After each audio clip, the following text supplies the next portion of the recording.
రాష్ట్ర ప్రజలందరికీ నమస్కారాలు. ఈరోజు రాష్ట్ర గవర్నర్ని కలిసి గడిచిన ఒక సంవత్సరంలో ఈ రాష్ట్రంలో జరుగుతున్నటువంటి రాజ్యాంగ ఉల్లంఘన, ప్రాథమిక హక్కుల్ని వైలేట్ చేయడం, చట్టాలను ఎక్కడా అమలు చేయకుండా ఇష్టానుసారంగా ప్రవర్తించడం, ఈ విషయాలన్నింటిపైన గవర్నర్కి ఉదాహరణతో సహా ఈరోజు నివేదించడం జరిగింది. దీనికి కారణం గవర్నర్ అనే వ్యక్తి కాన్స్టిట్యూషనల్ హెడ్. ఈరోజు ప్రజాస్వామ్యంలో మనకు ఒక రాజ్యాంగం ఉంది. స్వాతంత్రం కోసం పోరాడారు, మనకు స్వాతంత్రం వచ్చింది. స్వతంత్ర భారతదేశంలో మన రాష్ట్ర ప్రభుత్వాలు కానీ, కేంద్ర ప్రభుత్వం కానీ, అదే మాదిరిగా స్థానిక ప్రభుత్వాలు కానీ, ఇవి కాకుండా ప్రజలు కానీ అందరికీ ఈ రాజ్యాంగంలో అనేక విషయాలు పొందుపరచడం జరిగింది. ఎవరు గవర్నమెంట్ ఫామ్ చేసినా రాజ్యాంగం పైన ప్రమాణం చేసి చట్టాన్ని, ఫండమెంటల్ రైట్స్ని, రాజ్యాంగ ఉల్లంఘన జరగకుండా నేను కాపాడుతానని ప్రమాణ స్వీకారం చేస్తాను. అలాంటిది ఈరోజు రాష్ట్రంలో చట్ట ప్రకారం, రాజ్యాంగ ప్రకారం 4 ముఖ్యమైన వ్యవస్థలు ఉంటాయి. ఒక పక్క చట్టసభలు, అటు కేంద్రంలో పార్లమెంట్ కానీ, దేశంలో ఇటు రాష్ట్రాల్లో శాసనసభలు కానీ, శాసన మండలి కానీ ఉంటుంది. ఇంకొక పక్క పరిపాలన చేయడానికి శాసనాలు చేసిన తర్వాత పరిపాలనలో మంత్రులు ఉంటారు, వారి కింద సెక్రటరీస్ ఉంటారు, కింద అడ్మినిస్ట్రేషన్ అంతా ఉంటుంది. ఇక్కడ కూడా ఆల్ ఇండియా సర్వీసెస్ కూడా ఉన్నాయి. ఎందుకు పెట్టారంటే కొంతమంది అందరూ లోకల్ అయితే ఎక్కడికక్కడ కొల్యూడ్ అయిపోతే లా అండ్ ఆర్డర్ బ్రేక్ డౌన్ అవుతుంది, ఇష్టానుసారంగా చేస్తే చాలా సమస్యలు వస్తాయి. కాబట్టి ఆల్ ఇండియా సర్వీసెస్ని పెట్టి వాళ్ళని వీళ్ళని కలిపి పెట్టారు. మూడవది చూస్తే ఏదైతే జ్యుడిషియల్, ఇందులో ఎవరు తప్పు చేసినా, ఎక్కడ ఎవరికి అన్యాయం జరిగినా, చట్ట వ్యతిరేక కార్యక్రమాలు జరిగినా మనం కోర్టుకు వెళ్తే కిందన మున్సిపల్ కోర్టు దగ్గర నుంచి ఢిల్లీ సుప్రీంకోర్టు వరకు న్యాయం చేసే కార్యక్రమంలో వాళ్ళు ఉన్నారు. అదే మరి ఎవరు ఎక్సెస్ చేసినా ఇక్కడ ప్రజల్లో ఒక చైతన్యం తేవడానికి మీడియా ఉంది. ఈ 4 ప్రధానమైన ఆర్గన్స్ ఏవైతే ఉన్నాయో ఇది ప్రజాస్వామ్యానికి ఒక మూల స్తంభం. అలాంటి మూల స్తంభాలనే వ్యవస్థల్ని ఈ ప్రభుత్వం కుప్పకూల్చే పరిస్థితికి వచ్చారు. అందరం కలిసి ఎవరికి ఇది చేస్తున్నామంటే రాజ్యాంగంలో పొందుపరచబడినటువంటి ఇవన్నీ కూడా ప్రజల కోసం మనం పనిచేస్తున్నాం. అందరికీ హద్దులు ఉన్నాయి. హద్దులు ఎవరు మినహాయించినా చెక్స్ అండ్ బ్యాలెన్స్ కూడా ఈ వ్యవస్థలో పెట్టే పరిస్థితికి వచ్చింది. ఈరోజు ఒకసారి చూస్తే నిన్న అసెంబ్లీ జరిగింది. అసెంబ్లీ ఒక మాకరే చేశారు చట్టసభలో. ఏం చెప్పాలో నాకైతే అర్థం కాలేదు. నేను 42 సంవత్సరాలుగా శాసనసభలో చూస్తున్నాను. ఎన్నోసార్లు ఆవేశాలు వస్తాయి, ఎన్నోసార్లు నేను చెప్పిందే జరగాలని ఒక పార్టీ, అదే మరి ఇంకొక పార్టీ ఉంటారు. అదే సమయంలో వివిధ పార్టీలన్నీ ఉన్నప్పటికీ కూడా ఎక్కడ కూడా గొడవ జరగకుండా కాపాడే బాధ్యత ప్రభుత్వం పైన, స్పీకర్ పైన ఉంటుంది. అలాంటిది నేను చూస్తే ఫస్ట్ టైం అసెంబ్లీలో ముష్టి యుద్ధాలు. నేను అడుగుతున్నాను, మీరు రూలింగ్ పార్టీలో ఉండే వ్యక్తులు లేరు, అక్కడ బిజినెస్ అంతా అయింది. కడా శాసన మండలిలో జరిగింది ఏంటి? ఉదయం నుంచి నేను 9 గంటల నుంచి శాసన మండలిలోనే ఉన్నాను, నా ఛాంబర్లో ఉన్నాను. ఏం జరుగుతుంది అన్ని వాచ్ చేస్తున్నాను. మీరు ఇంతకు మునిపే శాసన మండలిలో 2 బిల్లు తీసుకొచ్చారు. ఆ రోజు ఆ 2 బిల్లు కూడా మీకు చాలా స్పష్టంగా ఐడియా ఉంది. 3 రాజధానులు, అదే మాదిరిగా సిఆర్డీఏ బిల్లు తీసుకొచ్చారు. ఆ 2 తీసుకొచ్చి మీరు అక్కడ పెట్టిన తర్వాత అసెంబ్లీ పాస్ చేశారు, శాసన మండలికి వచ్చారు. ఆ రోజు ఇదే విధంగా మీ ఎమ్మెల్యేలందరూ, మంత్రులందరూ వచ్చారు. 15 మంది 20 మంది వచ్చారు. రౌడీజం చేశారు. నేను పైన గ్యాలరీలో కూర్చొని మా వాళ్ళకి ధైర్యం కూడా ఇచ్చారు. ప్రజాస్వామ్యంలో 151 మందిని మిమ్మల్ని గెలిపించారని మీరు ముఖ్యమంత్రి అయ్యారు. అసెంబ్లీలో మీకు మెజారిటీ వచ్చింది. కౌన్సిల్లో తెలుగుదేశం పార్టీ మెజారిటీ ఉంటే వాళ్ళు కూడా ప్రజా సమస్యలపైనే పోరాడుతున్నారు, సొంత అజెండా కాదు. ఈరోజు పార్లమెంట్ ఉంది, రాజ్యసభ ఉంది, లోక్సభ ఉంది. లోక్సభలో బిల్లు పాస్ చేయొచ్చు, రాజ్యసభలో మెజారిటీ లేకపోతే 10 సంవత్సరాలు 15 సంవత్సరాలకు డిఫర్ అయిన విషయాలు చాలా ఉన్నాయి. ఈ విషయం ఈ ముఖ్యమంత్రి గుర్తుపెట్టుకోవాల్సిన అవసరం ఉంది. నీకు ఉన్మాదం ముదిరింది కాబట్టి నా ఇష్ట ప్రకారం జరగాలంటే జరగవు, కరెక్ట్ కూడా కాదు. ఎందుకంటే పెద్దల సభ అనేది ఒకవేళ కింది సభలో ఏదైనా జరిగితే కొంచెం చెక్స్ అండ్ బ్యాలెన్సెస్ పెట్టడానికి కొంతమంది మేధావులు పెట్టుకొని చేశారు. కాలక్రమేణా ఇప్పుడు రాజకీయ పార్టీ నాయకులు ఎక్కువ వస్తారు, వేరే విషయం. ఈరోజు దేశంలో రాజ్యసభలో ఎన్ని బిల్స్ ఆగిపోలేదు, ఎన్ని జాయింట్ సెలెక్ట్ కమిటీ పంపించలేదు, ఎన్ని సెలెక్ట్ కమిటీలు పంపించలేదు. ఇవన్నీ జరుగుతూ ఉంటే మీరు పోయినసారి అసెంబ్లీలో కౌన్సిల్లో ఇదే మరి గొడవ అయితే ఆ రోజు గ్రేట్ డిఫికల్టీలో ఎవరైతే ఆ చైర్లో ఉండే షరీఫ్ గారిని కులం పేరు తిట్టారు, బండబుద్ధు తిట్టారు, ఇష్టానుసారంగా మాట్లాడారు, దాడి చేశారు, భయభ్రాంతులు చేశారు. ఆ రోజు కూడా అతను ఏమాత్రం నిబ్బరంగా చేసుకొని ముందుకు పోయి సెక్రటరీని ఆర్డర్స్ ఇష్యూ చేశాడు. నేను సెలెక్ట్ కమిటీకి రెఫర్ చేశాం, సెలెక్ట్ కమిటీకి రెఫర్ చేశాం కాబట్టి మీరు సెలెక్ట్ కమిటీ కాన్స్టిట్యూట్ చేయమని ఆర్డర్స్ ఇష్యూ చేశారు. సెక్రటరీ చేయగా ఏమది ముఖ్యమంత్రి బ్రాంచ్ ఆఫీసర్ కౌన్సిల్ అనేది, కౌన్సిల్ కానీ అసెంబ్లీ కానీ చట్టసభలు కానీ అటానమస్ బాడీస్ ఇవన్నీ. కొన్ని కాన్స్టిట్యూషనల్ బాడీస్ ఉన్నాయి. ఆ కాన్స్టిట్యూషనల్ బాడీస్ని గౌరవించే బాధ్యత ప్రభుత్వాలపై ఉంటుంది. కోర్టులు ఉన్నాయి, కోర్టులు కూడా రాజ్యాంగ పరిధిలో కోర్టులు ఉన్నాయి తప్ప మీరు చేసే తప్పుడు పనులు సమర్పించడానికి కాదు. ఆ విషయం మీరు గుర్తుపెట్టుకోవాల్సిన అవసరం. ఆ రోజంతా గొడవ చేసిన తర్వాత ఆ రోజు కూడా సెక్రటరీకి పంపిస్తే సెక్రటరీ ఉల్లంఘిస్తాడా?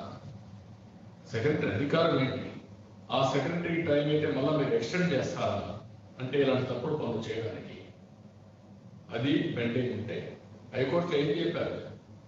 హైకోర్టులో చాలా స్పష్టంగా మీరు చెప్పింది, మేము సెలెక్ట్ కమిటీకి పంపించామని మీ అడ్వకేట్ జనరల్ చెప్పాడు. అది వచ్చే వరకు మేమేం చేయమని కూడా చెప్పాడు. అలాంటిది మళ్ళీ ఈసారి అసెంబ్లీ పెడితే భయంకరంగా కరోనా ఉంది, మామూలుగా కాదు. నిన్న 350, ఈరోజు 425 కేసులు వచ్చాయి పర్ డే. రేపు 500 రావచ్చు, ఇది 1000 పెరగచ్చు. అందరినీ అసెంబ్లీ మెంబర్స్ అందరినీ రమ్మంటారా?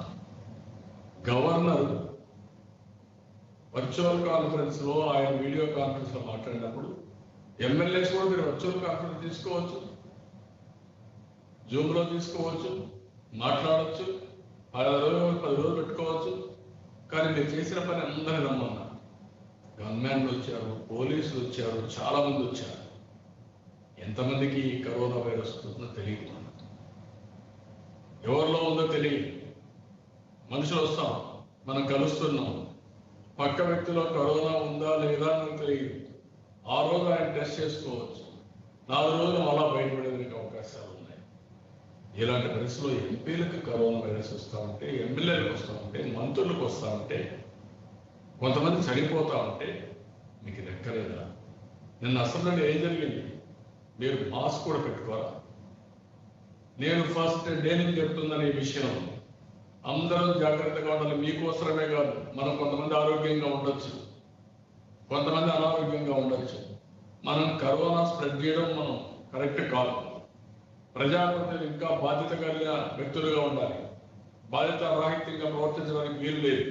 మీరేం చేశారు? ముఖ్యమంత్రి మాస్క్ పెట్టుకోవడం ఏంటి మీ సంకేతం? ఎవరు మాస్కులు పెట్టుకోవద్దని రాష్ట్రం రావణాసుడు కాష్టం కమ్మనే, శ్మశానం కమ్మనే మీ ఉద్దేశం. మీ ఎమ్మెల్యేలు పెట్టుకోరు, మీ మంత్రులు పెట్టుకోరు అంటే ఇదే ఆదర్శం? అంటే మీకు వస్తే పక్కోళ్ళు కూడా అందిస్తారు. ఈ విషయం మీకు తెలియదా?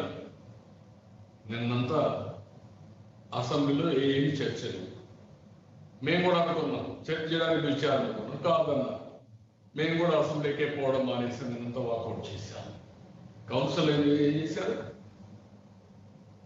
ఏదైతే కౌన్సిల్లో మీరు బడ్జెట్ కాకుండా దురుద్దేశంతో ఆ రోజు అక్కడ సెలెక్ట్ కమిటీకి పంపించింది కాన్స్టిట్యూట్ చేయకుండా చేసి దొడ్డిదారిన 197 మూవ్ చేసి తద్వారా అసెంబ్లీలో మళ్ళా పెట్టి 2 బిల్లు పెట్టి ఈ 2 బిల్లు మళ్ళా కౌన్సిల్ తీసుకొస్తారా? మీరు ఎంత ధైర్యం ఉండాలి?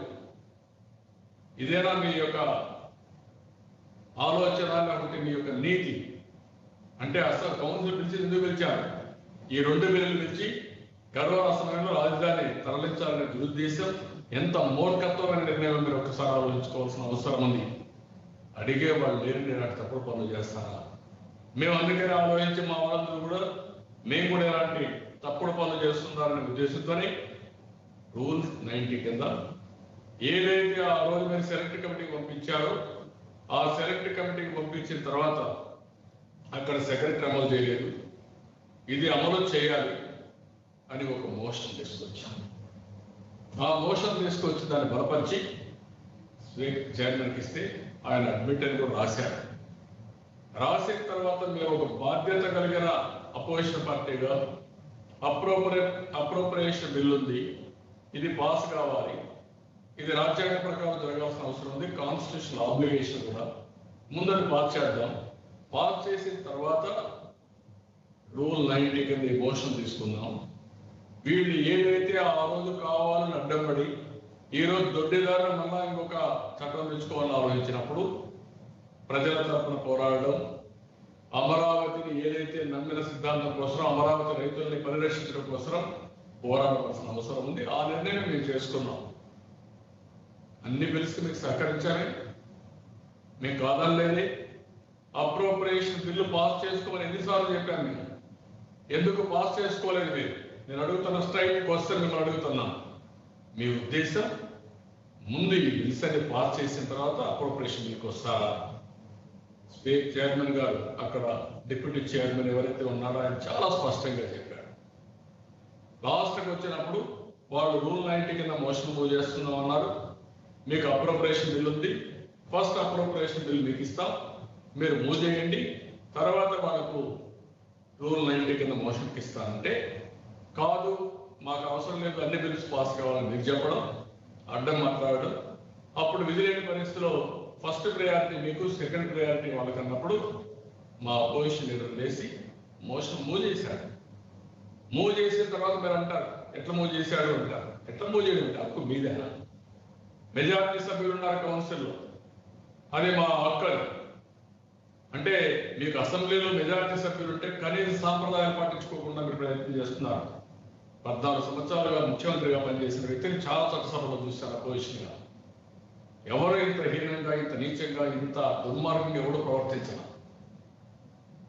అలాంటిది నా దగ్గర 1 సంవత్సరం మీరు ముఖ్యమంత్రి. ఫస్ట్ టైం మీరు వచ్చారు, ఎంతో మంది ముఖ్యమంత్రులు చూశారు.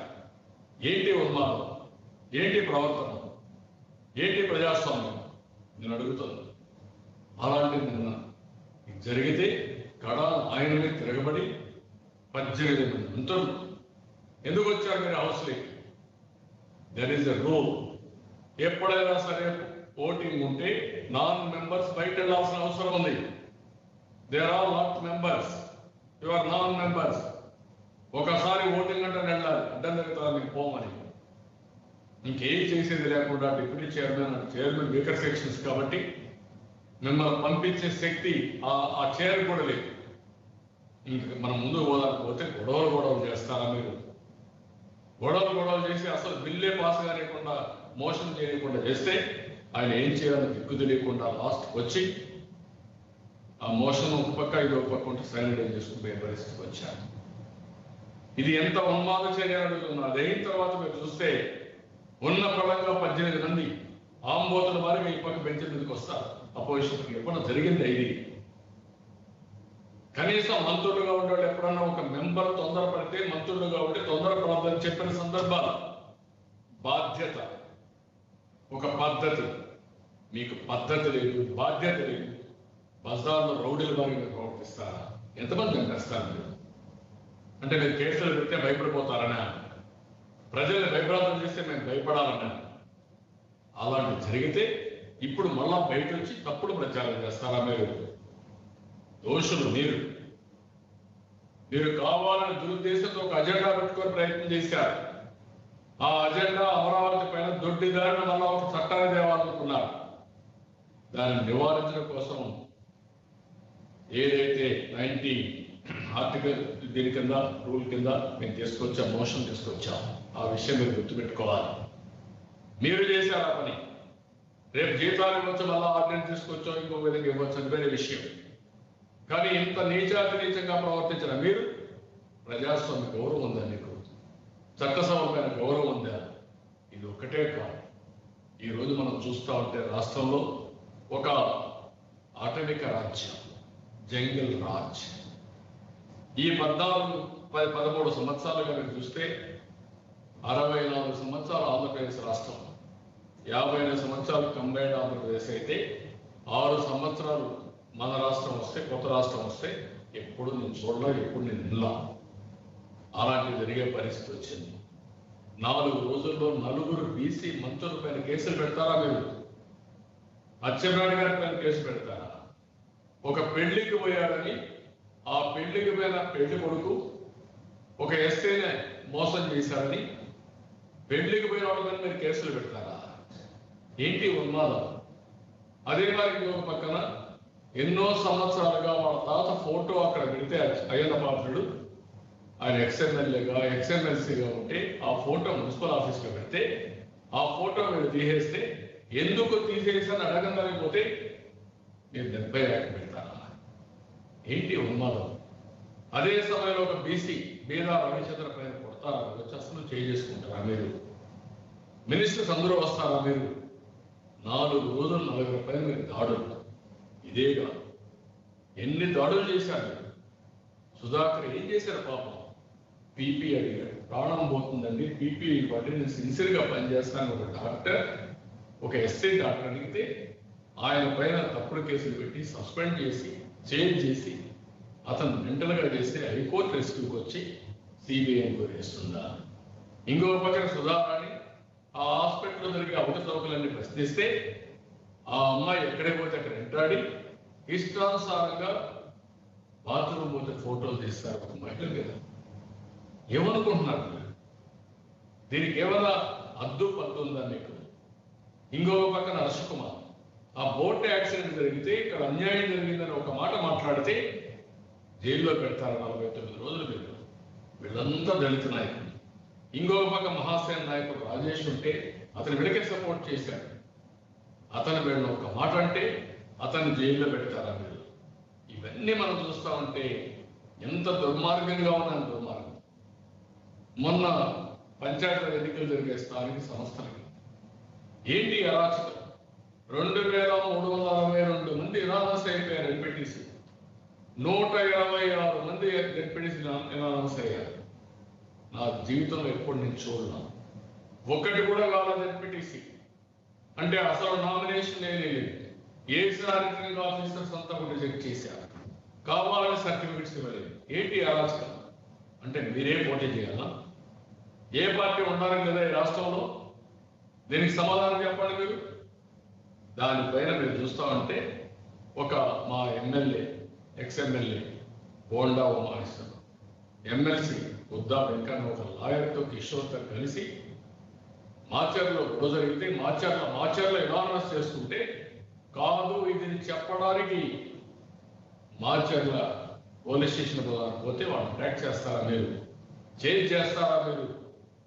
వాళ్ళు ఇక్కడ పడి అక్కడ పడి తప్పించుకొని మళ్ళా ఇంటికి వచ్చే పరిస్థితి తీసుకొచ్చారంటే ఎంత దుర్మార్గమో. ఎక్కడ లా అండ్ ఆర్డర్ ఉందని అడుగుతున్నా.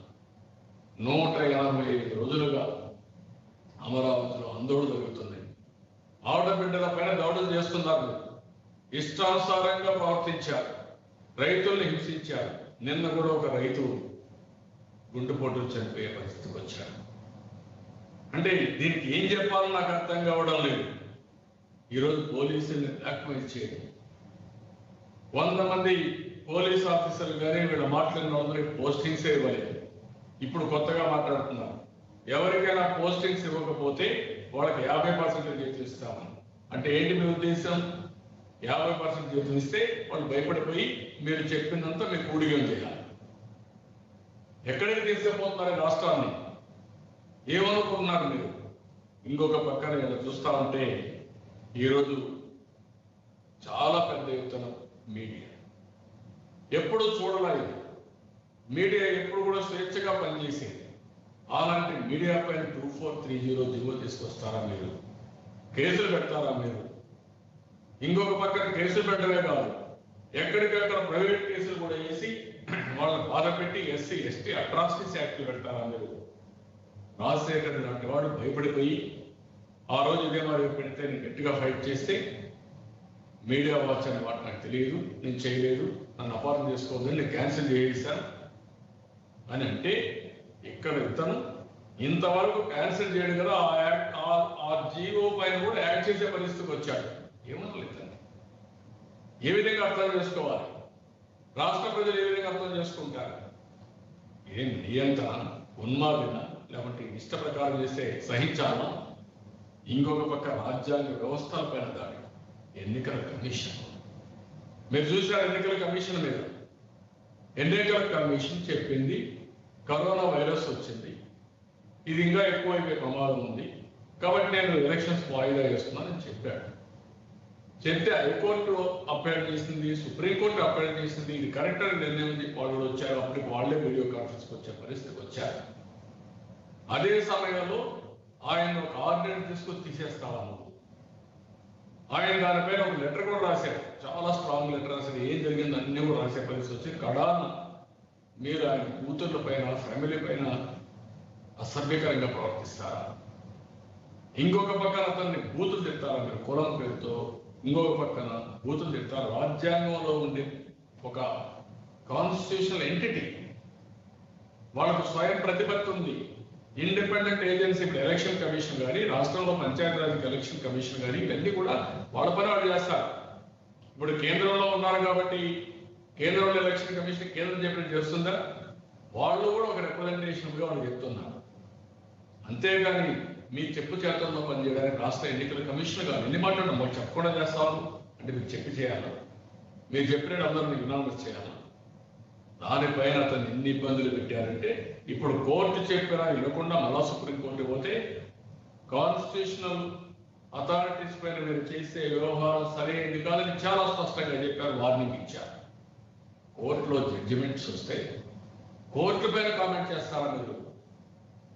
ఒక జడ్జిమెంట్ వస్తే ఒక ముఖ్యమంత్రి రాజీనామా చేశారు, ఒక చిన్న స్ట్రిక్చర్స్ పాస్ చేస్తే ముఖ్యమంత్రి రాజీనామా చేశారు, ఇందిరాగాంధీ లాంటి వ్యక్తి రాజీనామా చేసింది. అలాంటివన్నీ జరిగితే మీరు ఉన్మాద చర్యలతో ప్రతి ఒక్కరు సైకోలుగా తయారైపోయి అందరూ ట్వీట్లు పెడతారు.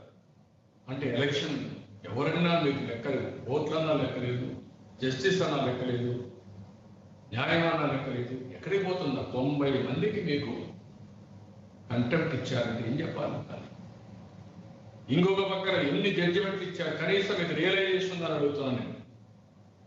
ఇంకొక పక్కన మీరు చూస్తే ప్రతిపక్షాలు వీళ్ళు ఆలోచించుకుంటే ఆలోచించారు. వాళ్ళందరినీ శారీరకంగా ఇబ్బంది పెట్టాలి, కేసులు పెట్టి జైల్లో పెట్టి, మానసికంగా ఆందోళనకు గురి చేయాలి, టార్చర్, ఎవ్రీడే టెన్షన్, ఆర్థికంగా మొత్తం చిటికబేడుగా చేయాలి, ఆర్థిక మూలాలను సర్వనాశనం చేయాలి. నరేగా డబ్బులు ఇవ్వ, గవర్నమెంట్ అఫిడవిట్ ఇస్తే వాళ్ళు ఇప్పుడు ఓటీపీ అవస్థ పడాలా? అంటే నీ మారిగా అందరూ ఆలోచిస్తే మీరు ఎక్కడుండే వాళ్ళని అడుగుతున్నా. అదే మాదిరిగా ఈరోజు చూస్తే ఒక్క ప్రకాశం జిల్లాలో 2000 కోట్ల రూపాయలు గ్రెనైట్ ఫ్యాక్టరీస్ పైన రాయల్టీ వేస్తావా? తప్పుడు పిలిచిన వెయిట్ చేస్తావా? సరెండర్ చేయమంటావా? ఒక ఎమ్మెల్యేకి ఇస్తే ఆ ఎమ్మెల్యే మీకు సరెండర్ అవుతాడా? ఒక మాజీ ఎమ్మెల్యేకి ఇస్తే చిత్తూరులో ఆ ఎమ్మెల్యే మీ పార్టీలో చేరతాడా? ఇంకొక పక్కన 5 ఏళ్లు మంత్రిగా పనిచేసిన వ్యక్తి రాఘవరావు గారు, 20 ఏళ్ళు పార్టీలో పనిచేసిన వ్యక్తి, ఎమ్మెల్సీగా, దేవస్థానం టెంపుల్గా, పాలిట్ బ్యూరోగా పనిచేసిన వ్యక్తి 800 కోట్లు మీరు బిల్లు వేస్తారా? ఆయన సరెండర్ చేసుకొని ఇప్పుడు ఆయన్ని మాఫీ చేస్తారా మీరు? మా పార్టీలో ఉంటే మీకేం రావు, లేకుంటే ఇష్ట ప్రకారం చేస్తామంటారా మీరు? గొట్టిపాటి రవికుమార్కి 300 కోట్లు ఆయన రానంటే ఆయన పైన మీరు రాయల్టీ వేస్తారా? రామారావు పైన వేస్తారా? ఏంటి మీ ఉన్మాదం? మొత్తం మైన్స్ అన్ని మీకే కావాలన్నా. రాష్ట్రంలో ఉండే మైన్స్ అన్ని హస్తగతం చేసుకున్నా, ఒకటి రెండు కాదు. ఆ విషయాలన్నీ డే బై డే చెప్తాం. పనిచేస్తున్న వాళ్ళని పంపించేసి వీళ్ళ మనుషులు పెట్టి విడి చేయించుకోవడం, వీళ్ళు వాటాలు రాయించుకొని ఇష్ట ప్రకారం చేయడం, ఎవరన్నా రాకపోతే ప్రతిపక్షాలు చిన్న చిన్న పనులు చేసుకుంటూ క్వారీస్ దగ్గర నుంచి మీరు హస్తగతం చేసుకోవడం, నోటీసులు ఇచ్చి, ఎంత దుర్మార్గమైన కార్యక్రమాలండి ఇవన్నీ. అంటే ఈరోజు ఒకటే వీళ్ళు ఆలోచించారు, అందరినీ ఇదే వారికి వచ్చేయాలి. 4 అంచెలుగా వర్కౌట్ చేశారు. ఒకటి కేడర్ మీద ఎస్సీ ఎస్టీ అట్రాసిటీస్ కేసు విపరీతంగా పెట్టారు. ఆ నెంబర్ కూడా చెప్తాను. అది అయిన తర్వాత మీరు ఏం చేశారు? మేమంతా పోరాడి కడాన పల్నాడులో జరిగిన సంఘటనలు చూసిన తర్వాత పోలేక పునరావాస కేంద్రం పెట్టాం. ఈ దాడులు చేసాం. అందరికీ చలో ఆత్మకూరు ప్రోగ్రాం ఇచ్చాం. నేను పోతానంటే మా ఇంటికి గేటుకి తాళాలు పెట్టి నన్ను పోనీయకుండా చేసి కడాన మీరు వాళ్ళు తీసుకుని ఆ ఊర్లో పెడతారా? హ్యూమన్ రైట్స్ కమిషన్ చెప్పాం, ఎస్సీ కమిషన్ చెప్పాం, ఎస్టీ కమిషన్ చెప్పాం, మైనారిటీ కమిషన్ చెప్పాం, ఉమెన్ కమిషన్ చెప్పాం, దేశంలో ప్రపంచంలో ఉండే వ్యవస్థలకన్నీ చెప్పాం. నేను విశాఖపట్నం పోతే పర్మిషన్ తీసుకొని నన్ను విశాఖపట్నం సిటీలోకి రాలేకుండా తిరిగి పంపిస్తారా మీరు? అంటే మీరు 10 మంది రౌడీలకు వైఎస్ఆర్ కాంగ్రెస్ నాయకులు పంపించి ఒక 14 సంవత్సరాలు ముఖ్యమంత్రిగా పనిచేసిన వ్యక్తి, ఒక పార్టీ అధ్యక్షుడిగా 27 ఏళ్ళు పనిచేసిన వ్యక్తి నేను పోకూడదు అక్కడికి. ఎవడిచ్చాడు మీకు అధికారం? అంటే మీరు ఆ మాట చేత కాబట్టి మీరు రాజ్యాన్ని ఎదుర్కొన్నారు పరిపాలన. మీ మనుషులు పంపించి నన్ను అడ్డగిస్తారా? అడ్డగి నన్ను పోనీయకుండా చేస్తారా? మీరు అడుగడుగు నన్ను ఉల్లంఘిస్తారా? నన్ను పోనీరా ప్రజల్లోకి? అయినా కూడా విత్ గ్రేట్ డిఫికల్టీ తిరిగి నేను వస్తే ఆ రోజు నన్ను పంపిస్తే హైకోర్టులో అప్పటికైనా మీకు సిగ్గురా. ఆ కేసులో డీజీని పిలిపించి మొత్తం రూల్ చదివించే పరిస్థితికి వస్తే మీకు సిగ్గురాదా? ఇది ప్రభుత్వం అయింది. ఇంకొక పక్కన మీరు చూస్తే కలర్స్ ఏంటి? మీ కలర్స్ మీ ముఖాలు వేసుకుని తిరిగిన కలర్స్ పంచాయతీ బిల్డింగ్లు వేస్తారా? ప్రభుత్వ బిల్డింగ్లు వేస్తారా? కమ్యూనిటీ హాల్స్కి వేస్తారా? ఎవరిచ్చారు మీకు? ప్రజలు వ్యతిరేకిస్తూ ఉంటే కేసులు పెడతారా మీరు? ఒక ఆయన కోర్టుకు పోతే హైకోర్టులో చెప్పి, సుప్రీంకోర్టు పోతే వాళ్ళు కూడా చెప్పి ఇమీడియట్లీ ఏం చేయమని టైం వేస్తే చేయకుండా మళ్ళా ఇంకొక కలర్ యాడ్ చేస్తే ఇది తప్పు అని మళ్ళా హైకోర్టులో చెప్పి కంటెంప్ట్ వేస్తే సిఎస్ని ఆఫీసర్ అందరినీ హైకోర్టుకు రప్పిస్తే మళ్ళా సుప్రీంకోర్టు పోతే మీరు చేసింది తప్పు, ఇది కంటెంప్ట్, మళ్ళా 30 రోజులు టైం ఇస్తున్నాం, చేయకపోతే కంటెంప్ట్ కింద తీసుకుంటాను సుప్రీంకోర్టు చెప్తే ఇప్పుడు మళ్ళా మీరు మేనేషాలు ఎక్కేస్తారా? దీనికి 1300 కోట్లు ఖర్చు పెడతారా? మళ్ళా దాన్ని క్లీన్ చేయడానికి 1300 కోట్లు పెడతారు. ఎవరి డబ్బులు? మీ దగ్గర నుంచి కలెక్ట్ చేయాల్సిన అవసరం ఉంది. ఎంతమంది పైన కేసులు పెట్టారు? ఒకరిద్దరి పైన కాదు, మీరు కేసులు పెట్టి మామూలుగా మీరు చూస్తే ఒక పక్కన అచ్చెన్నాయుడు ఏంటి కేసు? పెట్టి కేసు. నవ్వుతారు ఎవరన్నా? ఆయన ఒక లెటర్ రాశారు. ఆ లెటర్ రాస్తే సుప్రీంకోర్టులో స్టేట్ ఎలక్షన్ కమిషన్ పైన వచ్చినటువంటి జడ్జిమెంట్ పైన రాష్ట్రమంతా దేశమంతా కూడా అపహాస్యంగా అందరూ చూస్తూ ఉంటే మీ పరపతి పోతుందని మధ్యాహ్నం లేబర్ సెక్రటరీ లెటర్ రాస్తుంది ఈఎస్ఐ డైరెక్టర్కి. ఆవిడ ఏసీబీకి లెటర్ రాస్తుంది ఆ రోజు మధ్యాహ్నం పైన ఆ రోజు రాస్తే సెక్రటరీ రాయడం, ఈవిడ రాయడం, ఏసీబీ కింద డీసీబీకి రాయడం, డిఎస్పీకి రాయడం, డిఎస్పీ 11 గంటలకు కేసు బుక్ చేస్తారా? నెక్స్ట్ డే మీరు చేసిన పని ఒకరిద్దరిని అరెస్ట్ చేయడం చూపించి నెక్స్ట్ డే పోయి నేరుగా అచ్చెన్నాయుడు గారిని అరెస్ట్ చేస్తారా? 300 మంది గోడ దూకుతారా? గేటు దూకుతారా? భయభ్రాంతులు చేస్తారా? అలాంటి నాయకుడు నిశ్చేష్టుడు అయిపోయాడు. ఏం జరిగిందో తెలియదు. 300 మంది వచ్చారు. ఎవరైనా అర్థం కాదు, ఎట్లొచ్చారో అర్థం కాదు. కనీసం ముందు ఇంటికి పోతే మీ దగ్గర అరెస్ట్ వారెంట్ ఉంటే అరెస్ట్ వారెంట్ చూపించి మేము ఏసీబీ చెప్పకుండా ఇంట్లో రెస్పాన్స్ చేసి కరోనా రూల్స్ కూడా పాటించకుండా ఆయన ఇంట్లోకి వెళ్తే ఆయన నిశ్చేష్టుడు అయిపోయి ఏం చేయాలో తెలియకుండా అటా గేజింగ్కి వచ్చేసి కాదు నాకేదో ట్యాబ్లెట్ ఉందంటే కాదు రావాలంటే ఆయన వచ్చేసాడు. వచ్చి ఎక్కిన ఇంట్లో భార్య ఉంది. భార్య కూడా చెప్పరా? మీరు ఆవిడ బాత్రూంలో ఉడుకున్నాడు, ఆయన కూడా చెప్పరా? లాక్కొస్తారు మీరు అంటే ఏమనుకుంటారు? మనిషి ఇండు మీదే తీసుకొచ్చారు. ఏంటి ఆ కుటుంబం? 35 సంవత్సరాలుగా రాజకీయాల్లో ఉన్నారు. వాళ్ళన్న కేంద్ర మంత్రిగా చేశాడు, ఈయన 5 ఏళ్ళు మంత్రిగా చేశాడు, 5 సార్లు ఎమ్మెల్యే అయ్యాడు. అపోజిషన్ పార్టీ నేత 16 వేలు అసెంబ్లీ పెట్టి ఆయన అరెస్ట్ చేస్తారు మీరు. అక్కడి నుంచి ఇంకొక పక్కన ఆ కుటుంబంలో ఒక ఎమ్మెల్యే, ఒక ఎంపీ ఉంటే కనీస సంప్రదాయాలు మీరు పాటించరా మీరు? అదే మరి సుప్రీంకోర్టు ఆదేశాలు కూడా ఉన్న పరంగా తెల్లవారుజామున మీరు అనౌన్స్ చేస్తారా? అక్కడ క్లియర్ గా చెప్పారు, 3 ఏళ్ల ముందు ఏదైనా కేసు ఉంటే ఇమీడియట్ గా చేయడానికి లేదు, దీని మీద ఇన్వెస్టిగేషన్ చేయాలి, తర్వాత జరగాలి, తర్వాత నోటీసులు ఇవ్వాలి, తర్వాత చేయాలని గైడ్లైన్స్ ఇస్తే అవి కూడా మీరు ఫాలో కారా? ఇంకో పక్క మానవ హక్కులు, ఎవరికైనా గురేసి ఏం చేస్తామంటే ఆరోగ్యంగా ఉంటే గురేస్తాం.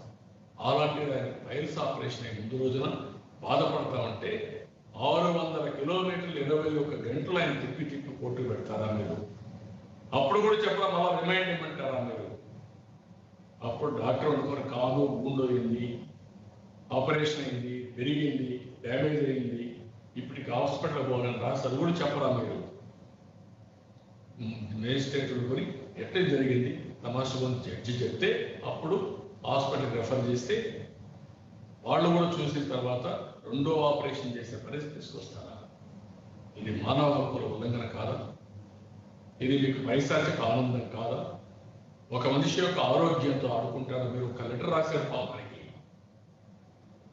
ఆ విధంగా ఆలోచిస్తూ నువ్వు ఎన్ని సంవత్సరాలు జైల్లో ఉండాలి? 43,000 కోట్ల రూపాయలు ఎస్టాబ్లిష్ చేశారు, 11 ఛార్జ్ షీట్లు వేశారు. అదే మీ కోపం. ఎందుకు ఆ రోజు ఎవరైతే కింజరపు ఎర్రన్నాయుడు గారికి కేసు వేశారని, అశోక్ గారికి కేసు వేశారని వాళ్ళిద్దరి మధ్య కక్ష పెట్టి ఈరోజు అచ్చెన్నాయుడిని అరెస్ట్ చేస్తారా? అశోక్ ట్రస్ట్ వాళ్ళ నాన్న పెట్టిన ట్రస్ట్ అది.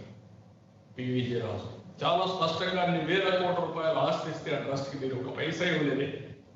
ఆయన 1,000 కోట్లు ఇస్తే ఒక ట్రస్ట్ రాస్తే మొదటి కొడుకు ఫస్ట్ ఉంటాడు, ఆయన చనిపోతే రెండో కొడుకు ఉంటాడు, వారసత్వంగా వాళ్ళు ఉన్న తర్వాత ఇది అవుతుందని చెప్పిస్తే మీరు అలాంటిది మొదటి భార్య కూతురుంటే సంబంధం తీసుకొస్తారా? రెండో భార్య కూడా ఉంది, ఆయనే చనిపోయే వరకు ఉంది, వాళ్ళు మీకు లెక్కలేదా? డివోర్స్ ఇచ్చిన భార్య ఉంటే ఆయన కూతురు తీసుకొచ్చి పెట్టి ఇది అవమానం చేస్తారా మీరు? ఇలాంటివన్నీ మనం చూస్తే ఒకరిద్దరిని కాదు, అచ్చెన్నాయుడిని ఎంత నీచంగా ప్రవర్తించారు, నీచంగా ప్రవర్తించారు. ఇంకొక పక్కన ఈరోజు మనం చూస్తా ఉంటే చాలా మంది లీడర్స్ అందరినీ కూడా కోయళ్ళ శివప్రసాద్ 33 మంది లీడర్స్ హెరాస్ చేశారు. తప్పుడు కేసులు పెడితే ఆ కేసులు భరించలేక కోయళ్ళ శివప్రసాద్ ఆత్మహత్య చేసుకునే పరిస్థితికి వచ్చాడు. అంత పల్నాటి పులి ఆత్మహత్య చేసుకునే పరిస్థితికి వచ్చాడు. ఎరపతినేని కేసు, ఓనార్ Ravikumar, Chintamani, Somireddy, Atchannaidu, Yanamala, Chandrarajappa, ex minister home మొన్నటి వరకు అజాత్ శత్రువు ఎవరిని ఏమన్నాడు కాదు, ఆయన పైన కేసు. ఇంకో పక్క అయ్యన్న పాత్ర పైన నిర్భయ కేసు. అదే మాదిరిగా వాసుపల్లి గణేష్, రామకృష్ణ బాబు, అదే మాదిరిగా కలవట మోహన్ రావు, జేసీ బ్రదర్స్ పైన, బోండా ఉమామహేశ్వరరావు పైన, గల్లా, కేఈ ప్రభాకర్, పరిటాల శ్రీరామ్, ఇంతమంది పైన కేసులు పెట్టారు. 33 మంది పైన కేసులు పెట్టారు. కూర్చుంటే కేసు, నడిస్తే కేసు, మాట్లాడితే కేసు. హే శ్రీరామ్ అంటే నువ్వు బూదు మాట్లాడాలని కేసు పెడతాననే పరిస్థితి మీరు వచ్చారంటే ఎంత నీచమైపోయిందండి. దేవుడి పేరు చెప్పినా మీకు బూతుగా మాట్లాడి క్రియేట్ చేసి దానిపైన కేసులు పెడతారా మీరు? సోషల్ మీడియాలో కేసులు పెడతారా మీరు? అంటే మాట్లాడే స్వేచ్ఛ మాకు లేదా? రాసే స్వేచ్ఛ పత్రికలు లేదా? ఇంకొక పక్కన మీరు చూస్తే అటాక్స్ 800 జరిగింది. అదే మరి మర్డర్స్ 13, ఇల్లీగల్ కేసులు 350, 51 మందిని జైల్లో పెట్టారు. యాసిడ్ పోసారు ఒకరి పైన, గ్యాంగ్ రేపు 15, రేపులు 308, హెరాస్మెంట్ 5,000. ఇంకొక పక్కన గవర్నమెంట్ పైన క్రిటిసైజ్ చేశారని 74 మంది పైన కేసులు పెట్టి జైల్లో పెడతారా మీరు? ఇందులో బీసీలు 225, ఎస్సీలు 78, ఎస్టీలు 11, మైనారిటీ 42, ఓసీలు 225 మంది పైన కేసులు పెట్టారు. ఇవన్నీ కూడా ఎంత ఇదంటే ఈరోజు వీళ్ళు చేసే పని మొత్తం స్కీమ్స్ ఫర్ స్కామ్స్. ముద్దు పేర్లు పెట్టారు. ఇసుకలో ఏదో జరిగిపోయింది, మేము మొత్తం ప్రక్షాళన చేస్తాం. ఏంటి మీ ప్రక్షాళన? మీరు రేట్లు పెట్టి ఒక పక్క రీచ్ ఒకటి, ఇంకో పక్క స్టాక్ పాయింట్. రీచ్లో ఇసుక తీస్తే స్టాక్ పాయింట్ కాదు, స్టాక్ పాయింట్లో ఉండే ఇసుక వినియోగదారుడికి కాదు. మొత్తం బ్లాక్ మార్కెట్. వేల కోట్లు దోచేస్తారు. భవన నిర్మాణ కార్మికులంతా రోడ్డు ఎక్కిపోయి చాలా మంది ఆత్మహత్యలు చేసుకొని ఉపాధి లేకుండా పోయే పరిస్థితి వచ్చింది. సంవత్సరం అయింది, ఇప్పటికి కూడా మీరు ఇసుక ఇవ్వడం. ఊరికే చేసేపోయి ఇసుక మీ పెత్తనం ఎందుకు అడుగుతున్నా నేను. ఎవడిచ్చాడు ఈ పెత్తనం అని అడుగుతున్నా. ఇష్టానుసారంగా చేసి ప్రజలు అడగలేరు కాబట్టి, మాట్లాడలేరు కాబట్టి 4 రెట్లు 5 రెట్లు పెంచేసి మీ ఇష్ట ప్రకారం చేసే పరిస్థితికి వచ్చారు. ఇంకొక పక్కన లిక్కర్. జగన్మోహన్ రెడ్డి ఎక్కడా లేనటువంటి బ్రాండ్లు జే ట్యాక్స్ కోసం మొత్తం ఈయన ఓన్ బ్రాండ్స్ క్రియేట్ చేశాడు. నేను అడుగుతున్నా, నువ్వు ఇచ్చే బ్రాండ్లు ఏ రాష్ట్రంలో ఉన్నాయని అడుగుతున్నా. అంటే లిక్కర్ పాలసీ ఇలాంటి పాలసీ ఎక్కడన్నా ఉందని అడుగుతున్నా. ఇది మద్యపాన నిషేధం. ముద్దు పేరు మద్యపాన నిషేధం. చేసేది ఇలాంటి తప్పుడు పనులు.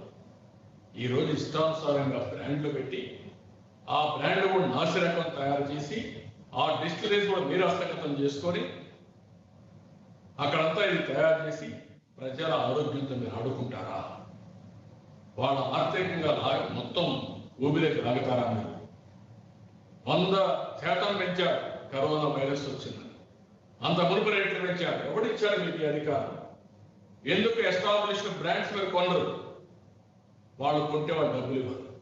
వీళ్ళైతే మీ ఇష్ట ప్రకారం డబ్బులు ఇస్తారు, లేకుంటే మీకు కావాల్సిన వాళ్ళకే ఆ డిస్టెన్స్ కూడా మీరే చేసుకొని మీ కంట్రోల్లో పెట్టుకొని మొత్తం ఒక 10,000 కోట్ల రూపాయలు ఒక లెక్కల్లో సంవత్సరానికి కొట్టేయాలి.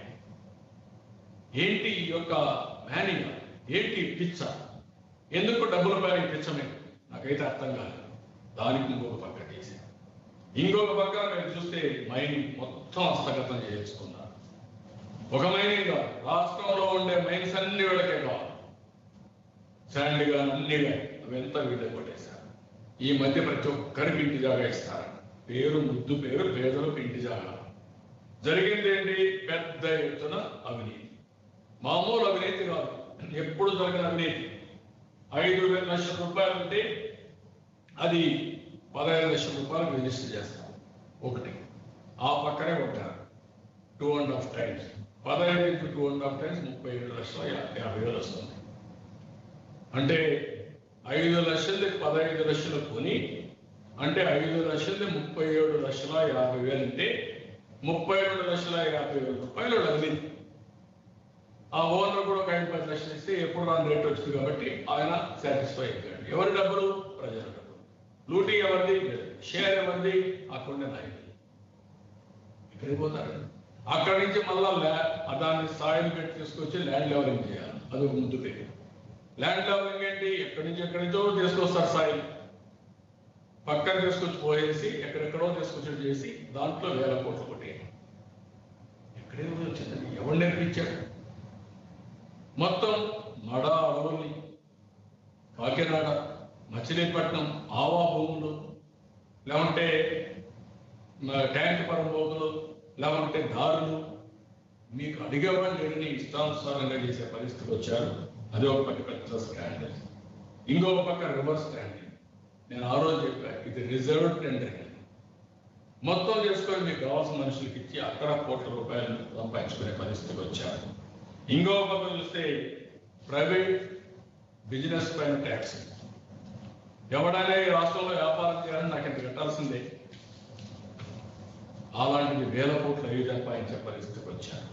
ఇలాంటివన్నీ చేసి రాష్ట్రాన్ని ఒక అవినీతి మయం చేసి రాష్ట్రాన్ని భ్రష్టు పట్టించే పరిస్థితికి వచ్చారు. చాలా దుర్మార్గంగా చేసే పరిస్థితికి వచ్చారు. ఇలాంటివి చూసిన తర్వాత ఈరోజు ఇంకొక పక్కన మీరు ఒకసారి ఆలోచిస్తే రాష్ట్రంలో నేను ఇంత మునిపే చెప్పాను, ముందు దాడులు, క్యాడర్ని నిర్వీర్యం చేయడం, నరేగాలో డబ్బులు ఇవ్వకుండా చేయడం, వస్తే మా పార్టీ రండి లేకుంటే మీరు ఉండదు. అట్లా కొంతమంది విన్నోవాళ్ళు ఎమ్మెల్యేలు ఎమ్మెల్సీని మీరు మా పార్టీకి వచ్చేయండి, మీకు కావాలంటే ఏమైనా చేస్తామని అట్లా ఒక కేసు వేయడం, ఇంకొకటి చేయడం, పనులు చేయించడం, వాళ్ళు విన్నోచడం. 3 ఎమ్మెల్యేలు పోయారు, ఒక 2 ఎమ్మెల్సీలు పోయారు, 2 కాదు 3 పోయారు. ఇట్లా పనులు చేయడం. అది అయిన తర్వాత ఎకనామిక్గా ఎక్కడికక్కడ డిస్ట్రాయ్ చేసి వాళ్ళందరినీ ఇన్వాల్వ్ చేయడం, నోటీసులు ఇచ్చి. ఇది అయిన తర్వాత ఫాల్స్ కేసులు పెట్టి అచ్చెన్నాయుడు గారుగా టెన్షన్ పెట్టి స్ట్రెస్ పెట్టి వాళ్ళని చేయడం. మొన్న ఉమామహేశ్వరరావు గారు చెప్పినట్టు దాడులు కూడా చేయడానికి ముందుకు రావడం, ఫోన్లు చేయడం, నేను చంపేస్తాం, నేను బెదిరించాను, నేను మీద దాడి చేస్తాం, ఎవడు కాకుండా పెట్టుకుంటున్నాం, ఎందుకు పెట్టుకుంటున్నాం, ఇట్లా బెదిరించాం. రేపు దాడులు చేసినా ఆశ్చర్యం లేదు. ఎవరికి రాష్ట్రంలో ప్రొటెక్షన్ ఉంది? ఇలాంటి రాజకీయ పార్టీలకే ప్రొటెక్షన్ లేకపోతే మామూలు వ్యక్తులకి ఏం ప్రొటెక్షన్ రాష్ట్రంలో అందుతుంది? అందుకే అంబేద్కర్ ఒక మాట అన్నారు, ప్రజాస్వామ్యం అంటే కేవలం ప్రభుత్వం మాత్రమే కాదు, కలిసిమెలిసి జీవించడం, పరస్పర శాంతియుత సహజీవనం, తోటి వారి పట్ల మర్యాద, గౌరవం, ఆత్మీయత. అది ఈరోజు మనం గుర్తుపెట్టుకోవాల్సింది. ఈరోజు రేపు మాకు కౌన్సిల్, ఇది రాజ్యసభ ఎలక్షన్స్ కూడా ఉన్నాయి. కనీసం ఈ కరోనా వైరస్లో నేను అనుకున్నా ఈ అసెంబ్లీ పెట్టుకున్నట్టు ఇవన్నీ కూడా మాట్లాడి ఏ విధంగా పరిష్కారం చేయాలి అనేది మాట్లాడితే కనీసం మాట్లాడే పరిస్థితిలో కూడా మీరు ఉండాలి. మీరు ఒకటి గుర్తుపెట్టుకోవాలి, ఎవరితో తెలుగుదేశం పార్టీకి వ్యక్తిగత అవిరోధం లేదు. ఎంతో మంది ముఖ్యమంత్రులు చూశాం. చెన్నారెడ్డి నుంచి పోరాడాం, జనార్దన్ రెడ్డితో పోరాడాం, రాజశేఖర్ రెడ్డితో పోరాడాం. ఈ విధంగా చాలా మంది ముఖ్యమంత్రితో పోరాడారు. కానీ ఇంత దుర్మార్గంగా ఎవ్వరూ ఆలోచించారు. అది రాజకీయ పోరాటం. ఈరోజు మీరు చేసేది వ్యక్తిగత పోరాటానికి మంది కావాలని. ఎవరైనా మిమ్మల్ని విమర్శిస్తే వాళ్ళందరూ కూడా మీకు విరోధులుగా మీరు ట్రీట్ చేసే పరిస్థితికి వచ్చారు. నిన్న వాళ్ళ ఎంపీ చెప్పాడు, అవన్నీ వాస్తవాలు. ఆయన ఎంపీగా ఉన్నప్పుడు చెప్పాడు, వాళ్ళ ఎమ్మెల్యేలు చెప్పారు. ఈ వాస్తవాలను పెట్టుకొని కావాలని మీరు అలాంటి వాళ్ళందరినీ కంట్రోల్ చేయాలి, నియంత్రణ చేయాలి, దాడులు చేయాలి, వాళ్ళు కూడా నోరు మూసిపెట్టాలి అనే పరిస్థితి వస్తే చాలా దారుణంగా ఉంటుంది. ఈ రాష్ట్రంలో ప్రజాస్వామ్యాన్ని కాపాడుకోవాల్సిన బాధ్యత ఉంది. రాజ్యాంగ అధినేతగా గవర్నర్ ఉన్నాడు. అన్ని ప్రయత్నాలు చేశాం, పోరాడాం. రాజ్యాంగ పరిరక్షణ కోసం, ఫండమెంటల్ రైట్స్ ని కాపాడడం కోసం, చట్టాన్ని గౌరవించే విధంగా చేయించడం కోసం గవర్నర్ చర్య తీసుకోవాల్సిన అవసరం ఉంది. ఆయన కాన్స్టిట్యూషన్ హెడ్గా ఉండి ఇలాంటి జరిగినప్పుడు ఆయనకు బాధ్యత ఉంది. లా అండ్ ఆర్డర్ లేదు, there is a very clear breakdown. అదే సమయంలో లా అండ్ ఆర్డరే కాదు, ఫైనాన్షియల్ క్రైసిస్ కూడా ఇష్టానుసారంగా ఫైనాన్షియల్గా వీళ్ళు చేసి రాష్ట్రంలో భావితరాల భవిష్యత్తు ప్రస్తావికంగా చేస్తున్నారు. ఆ విషయం కూడా గుర్తుపెట్టుకోవాల్సిన అవసరం ఉంది. ఎవరైనా వాళ్ళ బాధలు చెప్పుకోవాలంటే వాళ్ళ మీద దాడులు చేయడం నీచం. చట్టసభల్లో, బయట, ఈ ఎగ్జిక్యూటివ్స్ అన్ని వ్యవస్థల్ని, రాజ్యాంగంలో ఉండవలసిన వ్యవస్థలన్నీ కూడా సర్వనాశనం చేసే పరిస్థితి వచ్చారు. వ్యవస్థల్ని మనం బలపరిస్తే వ్యవస్థలు ప్రజలకు మెరుగైన సేవలు అందిస్తాయి. తద్వారా ప్రజాస్వామ్యం కూడా ముందుకు పోయే పరిస్థితి వస్తుంది. ఇలాంటి జరిగే పరిస్థితిలో ఒక అపోజిషన్ లీడర్గా, ఒక అనుభవం ఉన్న వ్యక్తిగా నా బాధ్యతగా గవర్నర్కి చెప్పాలి. కాబట్టి ఇవన్నీ కూడా బ్రీఫ్ చేశాను, మెమరాండం ఇచ్చాను. దీనిపైన యాక్షన్ తీసుకోవాల్సిన సమాచారం తెప్పించి గవర్నర్ డిమాండ్ చేశాను. ఈరోజు గవర్నర్ కూడా 1 అవర్ పైన అన్ని ఎక్స్ప్లెయిన్ చేశాను. నేను ఆశిస్తున్నా గవర్నర్ యాక్షన్ తీసుకుంటాడు. Thank you. కృష్ణ గారు మాట్లాడగలరు?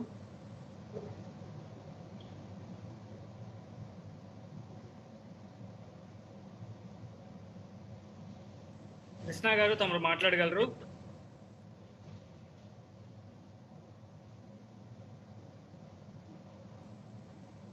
రామారావు గారు తమరు మాట్లాడగలరు? సార్, ఏదైతే గవర్నర్ తో 1:10 పాటు మీ సమావేశం అది జరిగింది, ఆయన నుంచి స్పందనది ఎలా ఉంది? నేను చాలా స్పష్టంగా గవర్నర్ గారికి ఎక్స్ప్లెయిన్ చేశాను. ఎందుకంటే గవర్నర్ అనేది ఒక రాజ్యాంగపరంగా రాష్ట్రంలో రాజ్యాంగాన్ని పరిరక్షించవలసిన బాధ్యత ఆయన పైన ఉంది. ఆయన ఓట్ చేయించారు. ఎవరైతే మెజారిటీ వస్తారో వారికే గవర్నమెంట్ ఫామ్ చేసే అవకాశం, వారి దగ్గర ప్రమాణ స్వీకారం చేయించే బాధ్యత గవర్నర్ తీసుకుంటాడు. ఆయన ఏ ఓట్ అయితే రాజ్యాంగం పైన ప్రమాణ స్వీకారం చేశారో దాన్ని పూర్తిగా ఉల్లంఘించే పరిస్థితికి వచ్చారు. చరిత్రలో ఏ ముఖ్యమంత్రి పైన ఇన్ని జడ్జిమెంట్స్ రావా, చరిత్రలో ఏ ముఖ్యమంత్రి కూడా ఇన్ని కేసులు రావా. ఒక నేరస్తులుగా ఇతను చేసే పనులన్నీ తప్పుడు పనులు చేస్తున్నాడు. నేను సాక్ష్యాధారాలతో సహా ఆయనకు అన్ని ఇచ్చాను. ఆయన కూడా వెరిఫై చేసుకుని యాక్షన్ తీసుకోవాలని కోరాను. ఆయన బాధ్యత, ఆయన యాక్షన్ తీసుకుంటారని ఆశిస్తున్నాను. ఏబిఎన్ రామారావు గారు తమరు మాట్లాడగలరు.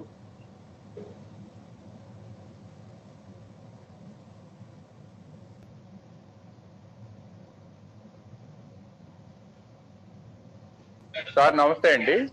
సార్ ఈరోజు మీరు నిన్న అసెంబ్లీకి సంబంధించి శాసన మండలికి సంబంధించిన బిల్స్ మీరు ఇంట్రడ్యూస్ చేశారు కాబట్టి 1 month లోనే డీమ్డ్ టు బి యాక్సెప్టెడ్ కిందకి వెళ్తాయి. రాజధాని సిఆర్డిఏ చట్టం రద్దు, తర్వాత పరిపాలనా వికేంద్రీకరణ బిల్లులని చెప్తున్నారు.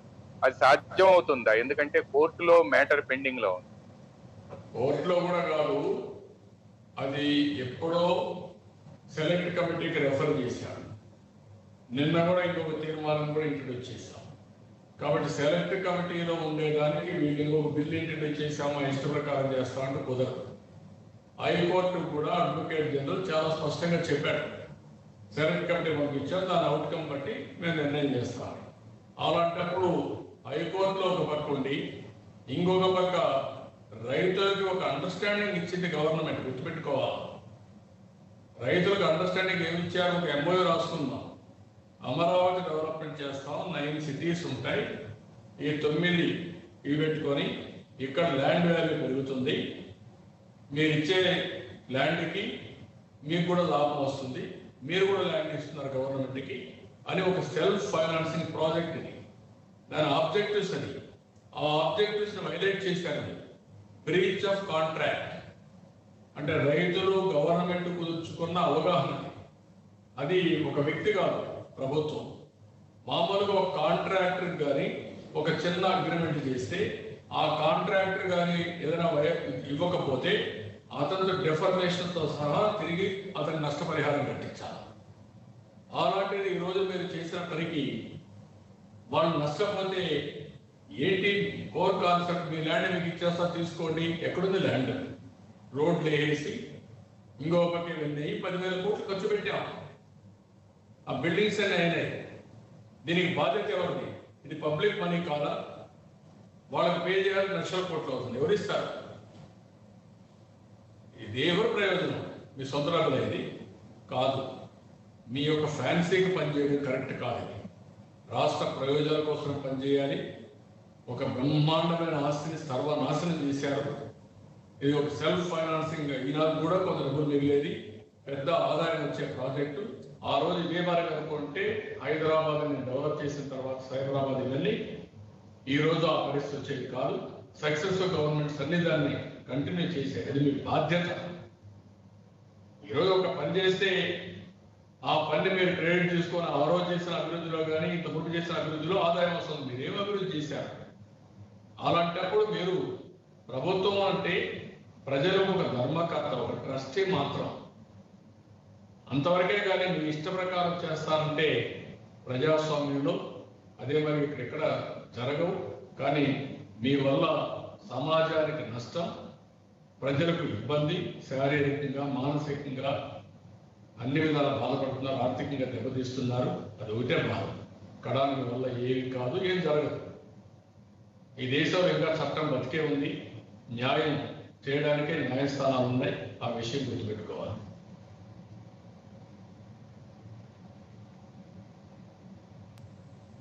రామశివరావు గారు తమరు మాట్లాడగలరు. సార్ నమస్తే సార్. రామశివరావు. నమస్కారం సార్. మరి 2 క్వశ్చన్స్ అండి. ఒకటి అప్రాప్రియేషన్ బిల్ మీద, రెండవది ఆర్డినెన్స్ మీద. ఒక సీనియర్ అడ్వకేట్ రవిశంకర్ గారు ఉన్నారు, జంధ్యాల రవిశంకర్ గారు, ఆయన కూడా పాయింట్అవుట్ చేశారు. అప్రాప్రియేషన్ బిల్లు అసెంబ్లీలో పాస్ అయింది, కానీ అది కౌన్సిల్లోకి ట్రాన్స్మిట్ అవ్వలేదు. Just it is in transit, అంటే ఇంకా రాలేదు కౌన్సిల్లోకి, ఆయన పాయింట్అవుట్ చేసింది. అదేవిధంగా ఆర్డినెన్స్ కూడా అసెంబ్లీలో పాస్ అయింది కానీ కౌన్సిల్లోకి ఎంటర్ అవ్వలేదు.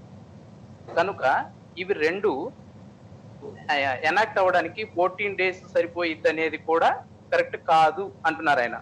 అంటే అసెంబ్లీలో పాస్ అయ్యింది, కౌన్సిల్లోకి ఎంటర్ అయితేనే 14 రోజులు అనే క్లాజ్ ఉపయోగపడుతుంది. Article 198 something constitution of India ప్రకారం కావాలన్నా కానీ ముందు దీనిలోకి ఎంటర్ అవ్వలేదు, ఇది మోషన్ మూవ్ చేయలేదు.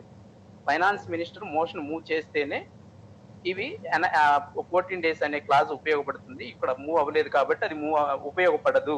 కాబట్టి రాష్ట్ర ప్రభుత్వం ఈ రోజు నుంచే రూపాయి కూడా ఖర్చు పెట్టడానికి అవకాశం లేదు. ఆర్డినెన్స్ కూడా ల్యాప్స్ అయిపోయింది వన్స్ అసెంబ్లీ మొదలైంది కనుక అనేది ఆయన పాయింట్అవుట్ చేస్తున్నారు. ఇది ఎంతవరకు కరెక్ట్? ఒకవేళ అదే కరెక్ట్ అయితే గవర్నమెంట్ కి మీరు ఇచ్చే సజెషన్ ఏమైనా ఉందా, ఇలా కాకుండా ఇంకొకలాగా చేస్తే ఈ సమస్యని క్రైసిస్ నుంచి బయటపడేందుకు అవకాశం ఉంటుంది అని, ఒకవేళ ఇది క్రైసిస్ అని మీరు అనుకుంటే? ఇప్పుడు గవర్నమెంట్ మీ సజెషన్ నా సజెషన్ తీసుకునే పరిస్థితిలో ఉన్నారా? నిన్న అసలు కౌన్సిల్లో ఎన్నిసార్లు అపోజిషన్ లీడర్ చెప్పాడు, ఎన్నిసార్లు డిప్యూటీ చైర్మన్ చెప్పాడు, మీరు అప్రోప్రియేషన్ పాస్ చేసుకోండి, ఇది కాన్స్టిట్యూషనల్ అబ్లిగేషన్, ఫైనాన్షియల్ బిల్, ఇది మీరు సిద్ధంగా ఉన్నాం, ముందు అయితే మళ్ళీ మిగిలిన మాట్లాడతామంటే మీరు హిడెన్ అజెండా పెట్టుకొని మీ ఇష్ట ప్రకారం వచ్చి మొత్తం రాష్ట్రాన్ని చేస్తారు. ఎప్పుడో చరిత్రలో జరిగిందా? ప్రభుత్వం అంటే ఏం చేస్తారు? బాధ్యతగా అడుక్కొని కాళ్ళు చేతులు పట్టుకొని అప్రోప్రియేషన్ బిల్ పాస్ చేసుకుంటారు. అపోజిషన్ పార్టీ ఒకసారి డిఫీట్ చేస్తున్న భయంతో వాళ్ళ మనుషులందరినీ తీసుకొచ్చుకొని ఓటింగ్ వేయించుకుంటారు. ఇప్పుడు ఇక్కడ మీకు మెజారిటీ లేదు, నేను పాస్ చేస్తాను చెప్పాను. ఎందుకు ఈ ఉన్మాదం? సమాధానం చెప్పండి. ఎప్పుడు జరిగిందే? ఎక్కడ జరిగిందా? ఏ రాష్ట్రంలో జరిగిందా? అలాంటి ముఖ్యమంత్రి అలాంటి పనికిరాని వ్యక్తి. అది కాలమే నిర్ణయిస్తుంది ఏం చేస్తారనేది. ఒకవేళ రాజ్యాంగంలో ఏమన్నా ఉన్నాయా అవన్నీ కూడా మళ్ళీ ఆర్డినెన్స్ ఇస్తారు, ఏమి ఇస్తారు చూడాలి. రెండోది, సెలెక్ట్ కమిటీకి పంపించిన తర్వాత మీరు మళ్ళా ఇంకొక రూల్ కింద నేను పంపిస్తాను, నేను పెడతానంటే ఎట్లా కుదురుతుంది? కోర్టులో కూడా మీకు చెప్పారు, సెలెక్ట్ కమిటీ వేసారు, మేం కాదు మీ అడ్వకేట్ చెప్పాడు. ఏ విధంగా కుదురుతున్నాను అడుగుతాను నేను. ఇవన్నీ కూడా ఏంటంటే చేతగాని పనులు, ప్రజల్ని ఇబ్బంది పెట్టే పనులు. ఇంకా మీకు ఏం చెప్పాలో నాకు అర్థం కాదు. వీళ్ళకు రాజ్యాంగం అన్నా ఏదన్నా వీళ్ళ ఇష్ట ప్రకారం నేను చెప్పాను ఎన్నోసార్లు. పులివెందుల పంచాయతీ రాజారెడ్డి రాజ్యాంగం అని, అది కాదు, జరగదు. చాలా సమస్యలు వస్తాయి. ఆ విషయాన్ని గుర్తుపెట్టుకోవాల్సిన అవసరం. దేశంలో కొన్ని ఇండిపెండెంట్ అటానమస్ బాడీస్ ఉన్నాయి. సిఏజీ ఉంది, ఆర్బీఐ ఉంది, ఇంకొక గవర్నమెంట్ ఆఫ్ ఇండియా ఉంది, చట్టాలు ఉన్నాయి, రాజ్యాంగం ఉంది, ఫండమెంటల్ రైట్స్ ఉన్నాయి. ఆ విషయం గుర్తుపెట్టుకోవాల్సిన అవసరం. మాకు మెజార్టీ వచ్చింది, మాట్లాడితే మాకు మెజార్టీ వచ్చింది, అందరికీ మెజార్టీ వచ్చింది. మెజార్టీ వచ్చిన వాళ్ళే గవర్నమెంట్ ఫామ్ చేస్తాం. మీకంటే కూడా మనకు 94లో 17.5%, 18% ఓట్లు వచ్చాయి. ఆ విషయం గుర్తుపెట్టుకోవాలి. మేము ఓట్లు వచ్చాకంటే మా ఇష్ట ప్రకారం చేస్తాం, మాకు సీట్లు ఉన్నాకంటే మా ఇష్ట ప్రకారం చేస్తాం. అసలు అపోజిషన్ లోపలికి రాని. ఆ రోజు 26 మంది అంటే ప్రతిపక్షం హోదా లేకపోయినా మేము గౌరవించాం, సాంప్రదాయ ప్రకారం వెళ్ళాం. అది పద్ధతి, కానీ ఇది పద్ధతి కాదు. ఆ విషయం గుర్తుపెట్టుకోవాలి. వీళ్ళకి ఆ సంస్కృతే లేదు. అవతల వ్యక్తుల్ని గౌరవించాలనే సంస్కృతే లేకుండా ఎంత బూతులండి. ఆ బూతుల పంచాంగం ఏంటంటే ఎంత అసహ్యం వేస్తుంది. Is it right? అంటే మేము బూతులు పడడానికి వచ్చాము ఇక్కడికి కాదు, ప్రజల కోసం పడుతుంది. ఆ విషయం గుర్తుపెట్టుకోవాలి. ప్రజలు కూడా గుర్తుపెట్టుకోవాలి. వాళ్ళు కూడా అర్థం చేసుకోవాల్సిన అవసరం ఉంది. వీళ్ళు చేసే అరాచకాలని నిన్న టీవీ చూసిన వాళ్ళు ఎవరన్నా వెళ్ళి చేస్తారండి. ఒక మంత్రి జిప్పి ఫోటో వస్తారా ఏంటి? తొడగొడతా వస్తారా? పరిగెత్తా వస్తారా? మంత్రులు ఎక్కడికి పోతున్నారు? ఎవరన్నా ఒక సభ్యుడు ఆవేశాలకు పోతే కాదు బాబు ఉండు అని చెప్పవలసిన వాళ్ళు మీరు ఇబ్బంది చేస్తారా? కాబట్టి కాలమే ఎన్ని పరిష్కారం చేస్తుంది. Will fight it out. Okay, Eswar గారు తమరు మాట్లాడగలరు. Good evening sir. ప్రజలకు మ్యాండేట్ ఇచ్చిన ప్రభుత్వాలని పనిచేయనీయకుండా కోర్టుల ద్వారా అలాగే ఇట్లాంటి అవకాశం ఉన్న చోట బ్లాక్ చేసే ప్రయత్నం ప్రతిపక్షం చేస్తుంది. దీనివల్ల ప్రజలు రేపు ఉద్యోగులు జీతాలు కూడా రాలేని పరిస్థితి ఉంటుంది. కాన్స్టిట్యూషనల్ అప్లికేషన్ లాంటి బిల్లుల విషయంలో కూడా ఒకవైపు చేస్తూనే రాజకీయం చేసే ప్రయత్నం చేస్తుంది. నిన్న కూడా అనుకోకుండా సడన్ గా ఎవరు ఊహించిన విధంగా శానిటైజ్ చేశారు, నిరవధిక వాయిదా వేస్తూ నిర్ణయం తీసుకున్నారు. ఇదంతా ఒక ప్లాన్ లో భాగమే అన్నది వైసీపీ తీవ్రమైన ఆరోపణ. మీకు బుద్ధుందని అడుగుతున్నా నేను. మీరు గవర్నమెంట్ రన్ చేసావు, మీకు అర్హత ఉందని అడుగుతున్నా. మీకు ఓట్లు వేస్తే మీ ఇష్ట ప్రకారం చేస్తారా? మెజారిటీ వేసిన అందరూ వాళ్ళ ఇష్ట ప్రకారం చేస్తారా? ఈరోజు మోడీ గారు కూడా మెజారిటీ వచ్చాయి, ఆయన ఇష్ట ప్రకారం చేస్తున్నాడా రాజ్యసభలో? ఏం మాట్లాడతారు మీరు?